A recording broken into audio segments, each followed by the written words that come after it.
Hi everyone, আশা করি সবাই অনেক ভালো আছেন। তো আমরা ক্রিসমাসের হলিডেতে একটা ফ্রেন্ডের সাথে গিয়েছিলাম কোকাটু আইল্যান্ডে।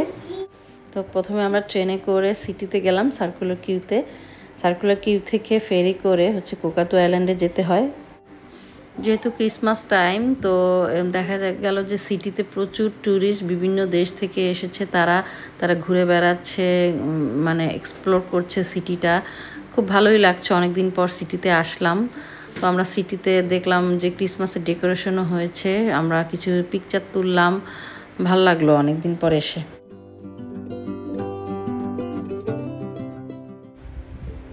বেবি ক্রিসমাসের ডেকোরেশন কিছু দেখতে পায়নি, সে ঘুমোচ্ছিল।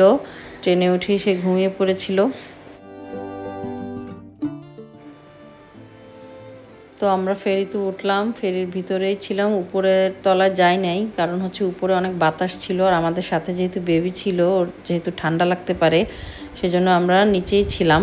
তো এখান থেকে খুব সুন্দর হারবার ব্রিজ, তারপর অপেরা হাউসের ভিউ দেখা যাচ্ছিল, খুবই ভালো লাগছিল। তো আমরা চলে এসেছি কোকাটু আইল্যান্ডে। আমার এই সিডনি লাইফে এখানে ফার্স্ট টাইম আসা। এর আগে আসলে আসা হয়নি, আমার বিভিন্ন কারণে সময় হয়নি। তো আমার ভালোই লেগেছে, ওভারঅল এক্সপিরিয়েন্সটা ভালোই লাগলো। আসার পরে বেশ পরিবেশটা খুব সুন্দর, আর সুন্দর একটা ঠান্ডা ব্রিজ হচ্ছিল, খুব ভালো লাগছিল যেহেতু সামার টাইম। তো কোকাটু আইল্যান্ডের এক সাইডে অনেকগুলো টেন্ট রয়েছে। ওই টেন্টে মানুষ ফ্রেন্ডস অ্যান্ড ফ্যামিলি নিয়ে নাইট স্টে করে। তো পার নাইট হয়তো $100 উপরে চার্জ করে ওরা। তো ভালোই, বিশেষ করে যদি কেউ পূর্ণিমা রাতে আসে, তো এখানে খুব ভালো একটা সময় পার হবে। এখানে আমার বেবিটা খুব আনন্দ করছে, খোলা মাঠ পেয়ে এসে দৌড়াচ্ছে।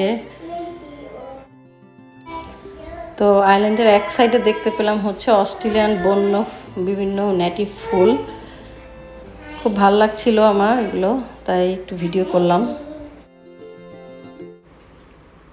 নিজেকে একটু ক্যামেরা বন্দি করার চেষ্টা।